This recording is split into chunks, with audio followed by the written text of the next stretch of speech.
പ്രിയപ്പെട്ട ഉദ്യോഗാർത്ഥികളെ, അടുത്ത ആഴ്ച മുതൽ സിവിൽ പോലീസ് ഓഫീസറുടെ PSC പരീക്ഷ നടക്കാൻ പോവുകയാണ്. അപ്പോൾ മുൻവർഷങ്ങളിൽ ചോദിച്ച ചോദ്യങ്ങളും അതുപോലെ ചോദിക്കാൻ സാധ്യതയുമായ മാത്സുമായിട്ട് ബന്ധപ്പെട്ട ചില ചോദ്യങ്ങൾ ഇവിടെ പരിചയപ്പെടുത്താൻ വേണ്ടിയാണ് ഞാൻ വന്നിരിക്കുന്നത്. 2023 ചോദിച്ച ചോദ്യപേപ്പറിലെ ഗണിതവുമായി ബന്ധപ്പെട്ട 10 ചോദ്യങ്ങളുടെ ഉത്തരം ഞാനിവിടെ പറയുകയാണ്. ഒന്നാമത്തെ ചോദ്യം, 6 മിനിറ്റ് കൊണ്ട് ഒരു ടാങ്കിൻ്റെ 5/3 ഭാഗം നിറഞ്ഞു, ഇനി നിറയാൻ എത്ര മിനിറ്റ് വേണം? ഇവിടെ 4 ഓപ്ഷൻ കൊടുത്തിട്ടുണ്ട്. 6 മിനിറ്റ്, 3 മിനിറ്റ്, 5 മിനിറ്റ്, 4 മിനിറ്റ്. ഒരു ടാങ്കിൻ്റെ 5/3 ഭാഗം നിറയാൻ വേണ്ടി എടുത്ത സമയം 6 മിനിറ്റ് ആണ്. പൂർണ്ണമായിട്ട് നിറയാൻ വേണ്ടി ഇനി എത്ര മിനിറ്റ് കൂടി വേണം എന്നതാണ് ചോദ്യം. അപ്പോൾ നമുക്ക് ഈ ചോദ്യത്തെ ഉത്തരം എങ്ങനെ കണക്കാക്കാൻ നോക്കാം. ടാങ്കിൻ്റെ 5/3 ഭാഗം നിറയാൻ വേണ്ടിയിട്ട് എടുക്കുന്ന സമയം എന്ന് പറയുന്നത് 6 മിനിറ്റ് ആണ്. 5/3 ഭാഗം 6 മിനിറ്റ് കൊണ്ട് നിറയുമെങ്കിൽ 1/5 ഭാഗം നിറയാൻ വേണ്ടി എടുക്കുന്ന സമയം എന്ന് പറയുന്നത് 2 മിനിറ്റാണ്. നമുക്കറിയാം 5/3 ഭാഗം നിറയാൻ വേണ്ടി 6 മിനിറ്റ്.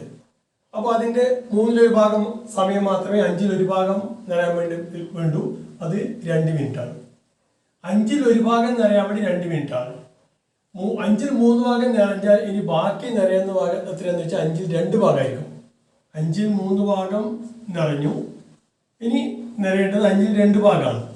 അപ്പോൾ ഈ 5/2 ഭാഗം നിറയാൻ വേണ്ടി എത്ര സമയം വേണമെന്നാണ് ചോദ്യം. അപ്പോൾ 5/1 ഭാഗം നിറയാൻ വേണ്ടി 2 മിനിറ്റ് ആയതുകൊണ്ട് 5/2 ഭാഗം നിറയാൻ വേണ്ടിയിട്ട് ഇതിന് ഇരട്ടി, അതായത് 5/1 ഭാഗം 2 ആണെങ്കിൽ 5/2 ഭാഗം നിറയാൻ വേണ്ടി ഇതിൻ്റെ ഇരട്ടിയായ 4 മിനിറ്റ് മതിയാവും. അപ്പോൾ 4 മിനിറ്റ് എന്നാണ് ശരി ഉത്തരം. ഈ രീതിയിൽ കണ്ടാൽ മതി. അടുത്ത ചോദ്യം ഇങ്ങനെയാണ്. FLATTR ഫ്ലാറ്റർ എന്ന വാക്കിനെ 7238859 എന്നും MOTHR മദർ എന്ന വാക്കിനെ 468159 എന്നും കോഡ് ചെയ്യാമെങ്കിൽ MAMMOTH മാമൂത്ത് എന്ന വാക്കിന്റെ കോഡ് എങ്ങനെയാണെന്നുള്ളതാണ്. അപ്പോൾ നമുക്ക് മാമൂത്ത് MAMMOTH ഈ വാക്കിന്റെ കോഡ് എങ്ങനെ എഴുതാം എന്നുള്ളതാണ് ചോദ്യം.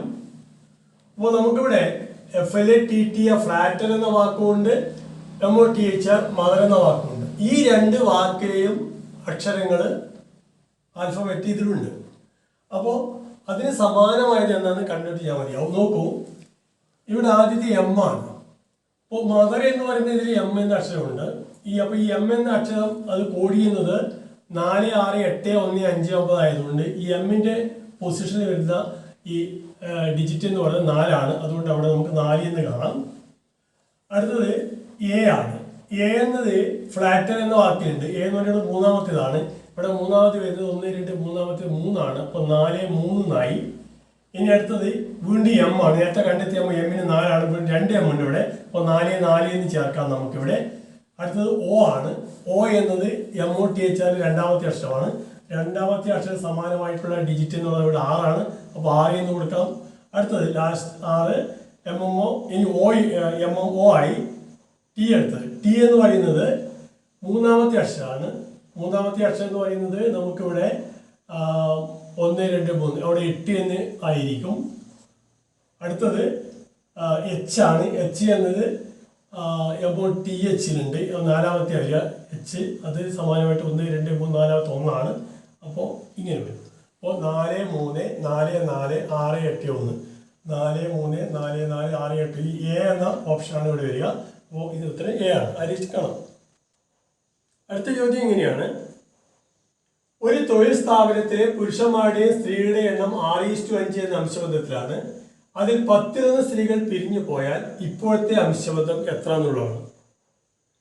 ഇവിടെ പറയുന്നത് തൊഴിൽ സ്ഥാപനത്തിലെ പുരുഷന്മാരുടെയും സ്ത്രീകളുടെയും അംശബന്ധം 6:5 എന്നതാണ്. അതിൽ സ്ത്രീകൾ 10 ഭാഗം പിരിഞ്ഞു പോയാൽ ഇപ്പോൾ പുരുഷന്മാരുടെയും സ്ത്രീകളുടെയും എണ്ണങ്ങളുടെ അംശബന്ധം എങ്ങനെയായിരിക്കും എന്നുള്ളതാണ്. ഇത് നമുക്ക് ബീജഗണിത രീതി അല്ലെങ്കിൽ ആൾജിബ്രിക് മെത്തേഡിൽ ചെയ്ത് നോക്കാം. ഇവിടെ പുരുഷന്മാരുടെ സ്ത്രീയുടെ എണ്ണം 6:5 എന്ന അംശത്തിലാണ് എന്നതിന്റെ അർത്ഥം പുരുഷന്മാരുടെ എണ്ണം ഒരു 6x ആണെങ്കിൽ സ്ത്രീകളുടെ എണ്ണം എന്തായിരിക്കും 5x ആയിരിക്കും. പുരുഷന്മാരുടെ 6x എന്നും സ്ത്രീകളുടെ എണ്ണത്തെ 5x എന്നും കരുതാം. പിന്നീട് പറയുന്നു സ്ത്രീകൾ 10 ഭാഗം സ്ത്രീകൾ പിരിഞ്ഞുപോയി. ഇപ്പൊ നിലവിൽ 5x ആണ് സ്ത്രീകൾ. അതിന്റെ 10 എന്ന് പറഞ്ഞാൽ 5xന്റെ 10 പിരിഞ്ഞു പോകുന്നു. അപ്പോൾ എന്തായിരിക്കും വരുന്നത് 5x ഗുണിക്കണം 10 എന്ന് പറയുന്നത് x/2 ആയിരിക്കും. ഈ 5 10 2 പ്രാവശ്യം 1x x/2 എന്ന് വരും. അടുത്തത് അത്രയും ആൾക്കാർ പിരിഞ്ഞുപോയി എന്നതിന്റെ അർത്ഥം 5x നിന്ന് ഈ x/2 പിരിഞ്ഞുപോയി. പിരിഞ്ഞു പോകുന്നത് ഒഴിവായിപ്പോയി, കുറച്ചു. 5x കുറഞ്ഞ x/2. ഇതെന്താ വരിക നമുക്ക് 2 10 10x മൈനസ് x. അപ്പോൾ 9x വരും. 9x/2 എന്ന് വരും. അപ്പോൾ 9x/2 ആയിരിക്കും നിലവിലെ സ്ത്രീയുടെ എണ്ണം. 5x x/2 കുറച്ചാൽ 2 × 5 10. ഇപ്പോൾ 10x വരും. 10x കുറഞ്ഞ x അത് 9x 9x/2 എന്ന് മാറ്റി മാറും. ഇനി ഇതാണ് ഇപ്പോൾ നിലവിലെ സ്ത്രീകൾ. പുരുഷന്മാർ നേരത്തെ 6x തന്നെ. അപ്പോൾ 6x 9x/2 എന്നതിലായിരിക്കും അവിടെ അംശം. അപ്പോൾ 6x 9x/2. ഇനി നമുക്ക് ഈ ഛേദത്തെ ഒഴിവാക്കാൻ വേണ്ടിയിട്ട് 2 ഒഴിവാക്കാൻ വേണ്ടി ഈ 2 കൊണ്ട് ഗുണിച്ചു കഴിഞ്ഞാൽ 2 × 6x 12x ആവും. അംശബന്ധം എന്തായിരിക്കും ഇവിടെ 9x/2 2 കൊണ്ട് 9x കിട്ടും. അപ്പോൾ 12x 9x. അപ്പോൾ x നമുക്ക് ഇവിടെ ഒഴിവായി പോകും. അപ്പോൾ 12:9 ആവും. 12:9 വീണ്ടും ചുരുക്കിയാൽ ലഘൂകരിച്ചാൽ 3 കൊണ്ട് കട്ട് ചെയ്യാം. 3 കൊണ്ട് കട്ട് ചെയ്താൽ 12 3 4 പ്രാവശ്യം പോകും. അംശബന്ധം 9 3 3 പ്രാവശ്യം പോകും. അപ്പോൾ 4:3 എന്നായിട്ട് മാറും. അപ്പോൾ ഈ കാണാൻ വേണ്ടി പറ്റും. അപ്പോൾ ഇത് 6x 5x രൂപത്തിലേക്ക് എടുക്കുക. 5xന്റെ 10 ഭാഗം ഒഴിവാക്കിയാൽ ബാക്കി x/2 കിട്ടും. ആ x/2 ഒഴിവാക്കി കഴിഞ്ഞാൽ 9x/2 ആയിട്ട് മാറും. അപ്പോൾ അംശബന്ധം 6x 9x/2 ആയിട്ട് മാറും. x ഒഴിവാക്കാം. 6:9 ആയി. അതിന് വീണ്ടും നമുക്ക് ഈ ഛേദത്തിന് 2 ഒഴിവാക്കാൻ വേണ്ടിയിട്ട് 2 ഭാഗത്തിന് 2 കൊണ്ട് ഗുണിക്കുന്നു. അപ്പോൾ 12:9 ആയിട്ട് മാറും. വീണ്ടും ചുരുക്കിയാൽ 4:3. അപ്പോൾ 4:3 ബി ആണ് ഇവിടെ ശരിയായ ഉത്തരമായിട്ട് വരിക. അടുത്ത ചോദ്യം, ഒരു മണിക്കൂറിൽ 41.2/3 കിലോമീറ്റർ വേഗതയിൽ സഞ്ചരിക്കുന്ന ഒരു കാർ 4 മണിക്കൂർ കൊണ്ട് എത്ര ദൂരം സഞ്ചരിക്കും? 4 മണിക്കൂർ കൊണ്ട് എത്ര ദൂരം സഞ്ചരിക്കും? അപ്പോൾ സഞ്ചരിക്കുന്ന ദൂരം കാണും. ഇവിടെ വേഗതയും സമയവും തന്നിട്ടുണ്ട്. വേഗത എന്ന് പറയുന്നത് കിലോമീറ്ററിലാണ്, സമയം മണിക്കൂറിലാണ്. നമുക്കിവിടെ ഉത്തരത്തിൽ എത്ര മീറ്റർ സഞ്ചരിച്ചു എന്നുള്ളതാണ്. അപ്പോൾ നമുക്ക് ആദ്യം എത്ര കിലോമീറ്റർ എന്ന് കണ്ടെത്തിയതിന് ശേഷം, അതായത് സഞ്ചരി ദൂരം എത്ര കിലോമീറ്റർ എന്ന് കണ്ടെത്തിയതിന് ശേഷം അതിന് മീറ്ററിലേക്ക് മാറ്റിയാൽ മതിയാവും. അപ്പോൾ നമുക്കറിയാം ദൂരം കാണാൻ, ദൂരമാണ് കണ്ടത്. ദൂരം എന്ന് പറയുന്നത് സഞ്ചരിക്കുന്ന വേഗത ഗുണിക്കണം സഞ്ചരിക്കുന്ന സമയം. ഇതാണ് ദൂരം കാണാനുള്ള സൂത്രവാക്യം. ദൂരം എന്ന് പറയുന്നത് വേഗത ഗുണിക്കുന്ന സമയമാണ്. ഇവിടെ വേഗത എന്ന് പറയുന്നത് എന്താണ്? 41.2/3 ആണ്. ഇൻറ്റു സമയം എന്ന് പറയുന്നത് 4.1/2 ആണ്. ഇത് രണ്ടും മിശ്രഭിന്നമാണ്, മിക്സഡ് ഫ്രാക്ഷൻ എന്ന് പറയും. അപ്പോൾ ഇതിനെ നമ്മൾ എന്ത് ചെയ്യണം? വീണ്ടും അതിനെ വിഷഭിന്നത്തിലേക്ക് മാറ്റി കഴിഞ്ഞാൽ എന്താവും? 3 കൊണ്ട് 41 ഗുണിച്ചാൽ 123 കിട്ടും. ആ 123 2 കൂട്ടിയാൽ 125. അപ്പോൾ 125/3 ആണ്. 41.2/3 വിഷഭിന്നാക്കി കഴിഞ്ഞാൽ ഗുണിക്കണം 4.1/2 എന്നത് അത് വിഷുവിനാക്കി കഴിഞ്ഞാൽ 2 × 4 8 1 9 9/2 എന്ന് വരും. 9/2. ഇനി നമുക്ക് ലഘൂകരിക്കാം. ഇവിടെ ഈ 3 എന്നത് 9 3 പ്രാവശ്യം പോകും. ഇവിടെ ഇനി 2 കൊണ്ട് കട്ട് ചെയ്യാൻ പറ്റില്ല. അപ്പോൾ നമുക്ക് 125 ഗുണിക്കണം 3 അപ്പോൾ വരും 375 ആവും. 375/2 എന്നായിട്ട് മാറി. 375/2. അതിന് നമുക്ക് വീണ്ടും ലഘൂകരിച്ച് കഴിഞ്ഞാൽ 375 2 കൊണ്ട് കഴിക്കാൻ പകുതിയാക്കിയാൽ മതി. അപ്പോൾ 1 ഇവിടെ 17 8 7.5 187.5 കിട്ടും. 375/2 എന്നാൽ 187.5. ആ 187.5 എന്നത് എത്രയും കിലോമീറ്ററാണ്. 187.5 കിലോമീറ്ററാണ്. കിലോമീറ്ററിന് നമുക്കറിയാം ഇവിടെ മീറ്ററിലേക്കാണ് ഉത്തരത്തിൽ ഉള്ളത്. അതുകൊണ്ട് മീറ്റർ കൺവേർട്ട് ചെയ്യുമ്പോൾ 1000 അതായത് 1000 മീറ്ററാണ് കിലോമീറ്റർ. അപ്പോൾ 157.5നെ 1000 കൊണ്ട് ഗുണിച്ച് കഴിഞ്ഞാൽ അത് മീറ്ററിലേക്ക് മാറും. അപ്പോൾ 157.5നെ 10 കൊണ്ട് ഗുണിക്കുകയാണെങ്കിൽ 1875ആയി. അപ്പോൾ വീണ്ടും 2 പൂജ്യം കൂടി വരും. അപ്പോൾ 1875 ശേഷം 2 പൂജ്യം കൂടി ചേർത്താൽ മതിയാവും. അപ്പോൾ 1, 10, 100, 1000, 10,000, ലക്ഷം 1,87,500 കിട്ടും. 1,87,500 എന്ന് പറയുന്നത് ഇവിടെ സി എന്ന് പറയുന്ന ഓപ്ഷനുണ്ട്. ഇതായിരിക്കും ഉത്തരമായിട്ട് വരിക 1,87,500. അടുത്ത ചോദ്യം, 3 യൂണിറ്റ് പരീക്ഷകൾ നടത്തിയതിൽ ആദ്യത്തെ 2 പരീക്ഷകളിൽ രവിക്ക് യഥാക്രമം 70, 75 എന്നീ മാർക്ക് ലഭിച്ചു. ശരാശരി 60 മാർക്ക് ലഭിക്കണമെങ്കിൽ മൂന്നാമത്തെ യൂണിറ്റ് പരീക്ഷയിൽ രവിക്ക് ലഭിക്കേണ്ട മാർക്ക് എത്ര എന്നുള്ളതാണ്. ഇവിടെ പറയുന്നത് 3 പരീക്ഷ നടത്തിയത്, അതിൽ ആദ്യത്തെ 2 പരീക്ഷകൾ 70, 75 മാർക്ക് കിട്ടിയിട്ടുണ്ട്. പക്ഷെ ശരാശരി മാർക്ക്, അതായത് 3 പരീക്ഷ കൂടിയ ശരാശരി മാർക്ക് 60 കിട്ടുകയും വേണം. അങ്ങനെയാണെങ്കിൽ രവിക്ക് മൂന്നാമത്തെ പരീക്ഷ എത്ര മാർക്ക് കിട്ടിയിട്ടുണ്ടെന്നുള്ള ചോദ്യം. അപ്പോൾ നമുക്ക് നോക്കാം. ഇവിടെ ശരാശരി മാർക്ക് 60, 3 പരീക്ഷയുടെ ശരാശരി മാർക്ക് 60 എന്നതിന് അർത്ഥം ആകെ മാർക്ക് 3 പരീക്ഷ കൂടി ആകെ മാർക്ക് 3 ഗുണിക്കണം 60, അതായത് 150 ആയിരിക്കും. അപ്പോൾ 150 മാർക്കാണ് 3 പരീക്ഷ കൂടി രവിക്ക് കിട്ടേണ്ടത്. ശരാശരി 60 മാർക്ക് കിട്ടണമെങ്കിൽ രണ്ടെണ്ണത്തിന് 70, 75 ആയി. അപ്പോൾ 2 പരീക്ഷ കൂടി 70 കൂട്ടം 75, അതായത് 145 മാർക്ക് ഓൾറെഡി കിട്ടിയിട്ടുമുണ്ട്. 3 പരീക്ഷ കൂടി 150 മാർക്ക് കിട്ടും വേണം. 2 പരീക്ഷയ്ക്ക് ലഭിച്ചിരിക്കുന്ന മാർക്ക് 145 അപ്പോൾ തീർച്ചയായിട്ടും മൂന്നാമത്തെ പരീക്ഷയ്ക്ക് ഇനി എത്ര വേണ്ടി വരും? ഈ 155 എത്ര ചേർത്ത് കഴിഞ്ഞാൽ 150 നോക്കിയാൽ മതി. അല്ലെങ്കിൽ 150 155 കുറക്കാം. അപ്പോൾ 35 കിട്ടും. അപ്പോൾ 35 മാർക്കാണ് ഇനി മൂന്നാമത്തെ പരീക്ഷയ്ക്ക് കിട്ടേണ്ടത്. അടുത്ത ചോദ്യം, 7, 3, 8 പ്ലസ് 11, 1, 2 കുറക്കണം 7, 3, 4 പ്ലസ് 5, 5, 6 ഇത് എത്ര എന്നുള്ളതാണ്. അപ്പോൾ നമുക്ക് ഇത് ലഘൂകരിച്ചാൽ കിട്ടുന്ന ഉത്തരമാണ് കണ്ടെത്തേണ്ടത്. അപ്പോൾ നമുക്ക് ഇപ്പോൾ 7, 3, 8 നമുക്ക് 7 പ്ലസ് 3, 8 എന്ന് എടുക്കാമല്ലോ. പ്ലസ് 11, 1, 2 11 പ്ലസ് 1, 2 എന്ന് എടുക്കാം. ഇനി 7, 3, 4 കുറക്കാൻ വേണ്ടത്. 7, 3, 4 കുറക്കണമെങ്കിൽ ഒരു 7ഉം കുറക്കണം, അതുപോലെ 3, 4ഉം കുറക്കണം. അപ്പോൾ കുറക്കണം 7, കുറക്കണം 3, 4 എടുക്കാം. പ്ലസ് 5, 5, അതിൻ്റെ അർത്ഥം 5 പ്ലസ് 5, 6 എന്നാണ്. അപ്പോൾ ഈ രീതി നമുക്ക് ഇതിനെ കാണാം. അടുത്തായിട്ട് ഇതിലെ പൂർണ്ണസംഖ്യകളെല്ലാം ഒന്ന് കൂട്ടി നോക്കുക. 7ഉം 11ഉം ഒരു 7 കുറക്കാനുണ്ട്, പിന്നെ ഒരു 5 കൂട്ടാനുണ്ട്. അപ്പോൾ നമുക്കറിയാം ഇവിടെ ഈ 7ഉം ഇവിടെ -7 ആവും. അപ്പോൾ 7 - 7 0 കിട്ടും, അത് ഒഴിവാക്കാം. പിന്നെയുള്ളത് 11ഉം ഇവിടുത്തെ 5ഉമാണ്. അത് കൂട്ടിയാൽ 16 കിട്ടും. അതായത് ഈ പൂർണ്ണസംഖ്യകളെല്ലാം കൂട്ടി 7ഉം 11ഉം നെഗറ്റീവ് കുറക്കണം 7ഉം കൂട്ടണം 5 ഇതെല്ലാം ചേർത്താൽ 16 കിട്ടും.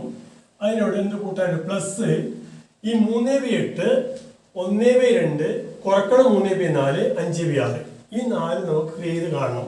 അപ്പോൾ നോക്കാം, അതുപോലെ തന്നെ എടുത്ത് എഴുതാം. 3, 8 പ്ലസ് 1, 2 കുറക്കണം 3, 4 കൂട്ടം 5, 6 ഇത്രയും തുക കൂടി ഇതിനോട് ചേർക്കാനുണ്ട്. ഇനി 3, 8 1, 2 അപ്പോൾ കുറക്കണം 3, 4 പ്ലസ് 5, 6 ഇതെങ്ങനെ ലഘൂകരിക്കാന്ന് വെച്ചാൽ നമുക്ക് ഈ ഛേദത്തിന്റെ ലസാഗു എടുത്ത് നോക്കാം. ഇവിടെ 8, 2, 4, 6 ഇതിൽ ഏറ്റവും വലിയ സംഖ്യ 8 ആണ്. 8ൽ 2 പോവും, 4 പോവും, 6 പോവില്ല. ഇനി 8 × 8 16 എടുത്താൽ 16ൽ 2 പോവും, 4 പോവും, പക്ഷെ 6 പോവില്ല. അതിന് 3 മടങ്ങ് 24 എടുത്താൽ 24 8 പോവും, 2 പോവും, 4 പോവും, 6 പോവും. അപ്പോൾ ഇതിന്റെ ലസാഗു LCM എന്ന് 24 ആണ്. 24 എന്നത് പൊതുഛേദമായിട്ട് എഴുതിയതിനു ശേഷം 24 8 എത്ര പ്രാവശ്യം പോകും നോക്കുക. 3 പ്രാവശ്യം പോകും. ആ 3 കൊണ്ട് അതിന്റെ അംശമായ 3നെ ഗുണിച്ചാൽ 3, 3 9. ഇവിടെ പ്ലസ് ആണ് ചിഹ്നമുള്ളത്. 24 2 12 പ്രാവശ്യം പോകും. 12 × 1 12 കുറക്കണം 24 4 6 പ്രാവശ്യം പോകും. 6 × 3 18 കൂട്ടണം 24 6 4 പ്രാവശ്യം പോകും. 4 5 20. അപ്പോൾ 9 പ്ലസ് 12 മൈനസ് 18 പ്ലസ് 20/4 എന്ന് കിട്ടും. ഇത് ലഘൂകരിച്ച് നമുക്ക് എന്തെങ്കിലും നോക്കാം. ഇവിടെ 9ഉം 12ഉം കൂട്ടുക. അപ്പോൾ എന്ത് കിട്ടും? നമുക്ക് 21 കിട്ടും. 21 എന്ത് ചെയ്യണം? 18 കുറക്കുക. 21 9നോട് 12 കൂട്ടി 21. 21 18 കുറച്ചാൽ 3 കിട്ടും. 3ഉം 20 കൂട്ടി 23 കിട്ടും. അപ്പോൾ നമുക്ക് കൂട്ടിയാൽ 23/24 മാറുക. ആ 23/24 ഇവിടെ കൂട്ടിയാൽ മതി. 23/24. അപ്പോൾ 16 + 23/24 അല്ലെങ്കിൽ അത് 16 23/24 കിട്ടും. അപ്പോൾ ഇവിടെ ഓപ്ഷൻ ഡി 16 23 24 ഇതാണ് ശരിയായ ഉത്തരമായിട്ട് വരിക. വേറൊരു ചോദ്യം, ഒരു കുപ്പിയിൽ 0.9 ലിറ്റർ വെള്ളമുണ്ട്. 0.15 ലിറ്റർ കൊള്ളുന്ന എത്ര ഗ്ലാസുകൾ ഇതുകൊണ്ട് നിറക്കാം? ഇതാണ് ചോദ്യം. ആകെയുള്ള വെള്ളം എന്നുള്ളത് 0.9 ലിറ്റർ ആണ്. 0.15 ലിറ്റർ കൊള്ളുന്ന ഗ്ലാസുകളുള്ളത്. എത്ര ഗ്ലാസ് നിറക്കാം എന്നുള്ളതാണ് ചോദ്യം. ഉദാഹരണമായി ഇപ്പോൾ ഒരു ആകെ വെള്ളത്തിൻ്റെ അളവ് ഒരു 10 ലിറ്റർ എന്നിരിക്കാം. ഒരു 2 ലിറ്റർ കൊള്ളുന്ന കുപ്പിയുണ്ട്. അങ്ങനെ എത്ര കുപ്പിയിൽ നിറക്കാമെന്ന് ചോദിച്ചു കഴിഞ്ഞാൽ നമുക്കറിയാം ആകെ 10 ലിറ്റർ ആണ്. ഒരു കുപ്പിയിൽ കൊള്ളുന്ന വെള്ളം 2 ലിറ്റർ ആയതുകൊണ്ട് കൊള്ളുന്ന കുപ്പിയുടെ എണ്ണം എന്ന് പറയുന്നത് 10/2 5 ആയിരിക്കും. അതേപോലെ ഇവിടെ ഒരു കുപ്പിയിൽ 0.9 ലിറ്റർ വെള്ളമുണ്ട്. 0.15 ലിറ്റർ കൊള്ളുന്ന എത്ര ഗ്ലാസുകൾ ഇവിടെ നിറക്കാമെന്ന് ചോദിച്ചു കഴിഞ്ഞാൽ നമുക്ക് എന്ത് ചെയ്താൽ മതി?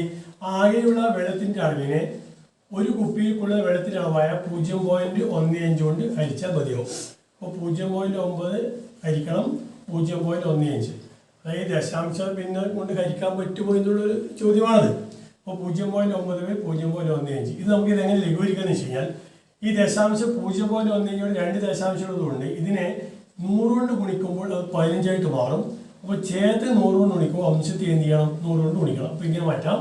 സമം ഇപ്പോൾ 0.9 10 കൊണ്ട് ഗുണിക്കുവാണെങ്കിൽ 9 കിട്ടും. ഇപ്പോൾ 100 കൊണ്ടാണെങ്കിൽ 90. 90/0.15 100 കൊണ്ട് ഗുണിച്ചാൽ 15 കിട്ടും. ഇപ്പോൾ 90/15 കിട്ടും.